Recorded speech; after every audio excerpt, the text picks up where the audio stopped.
Doctor, முன்னாடி வயசானவங்களுக்கு தான் கிட்னி ப்ராப்ளம்ஸ் வரும், இப்பெல்லாம் யங்ஸ்டர்ஸ்க்கே வருதே, அதுக்கு ரீசன் என்ன? கிட்னி ப்ராப்ளம் வயசானவங்களுக்கு தான் வரும், யங்ஸ்டர்ஸ்க்கு வராதுங்கிறது ஒரு பெரிய மித்து. கிட்னி ப்ராப்ளம் யாருக்கு வேணாலும் வரலாம், எந்த வயசுல இருக்கவங்களுக்கும் வரலாம். காரணங்கள் தான் வேறு. யங்ஸ்டர்ஸ்க்கு கிட்னி டிசீஸ் வரத்துக்கு நிறையவே ரீசன்ஸ் இருக்கு.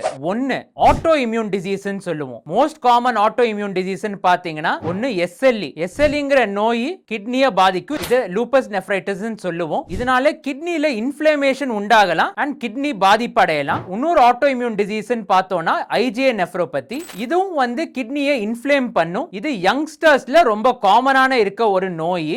ரெண்டு, சில ஜெனடிக் டிஃபெக்ட்ஸ், பிகேடி ஜீன்ல ஜெனடிக் டிஃபெக்ட்ஸ் இருந்துச்சுன்னா கிட்னில கட்டிகள் ஃபார்ம் ஆகலாம். பாலிசிஸ்டிக் கிட்னி டிசீஸ்னு இத சொல்லுவோம். இன்னொரு ஜெனடிக் டிஃபெக்ட்னால வர நோய் ஆல்போர்ட் சிண்ட்ரோம்னு சொல்றோம். இதுவும் யங்ஸ்டர்ஸ்ல காமனா வரலாம். மூணு, சில குழந்தைங்களுக்கு யூரினரி ட்ராக்ட்லயே பிறந்த உடனே ஒரு அப்நார்மாலிட்டி இருக்கும். எய்தர் சிங்கிள் கிட்னி இருக்கும் இல்ல வால்வ்ல டிஃபெக்ட் இருக்கும். இவங்களுக்கும் கிட்னி பாதிப்படையறதுக்கு நிறையவே வாய்ப்பு இருக்கு.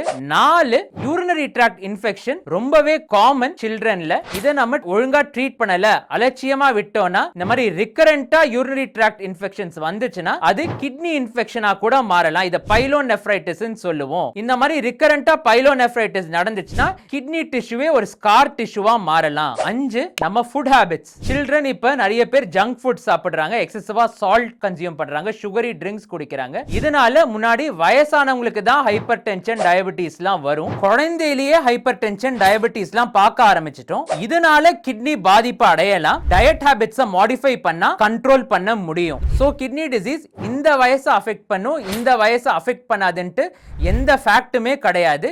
இது முழுக்க ஒரு மித்.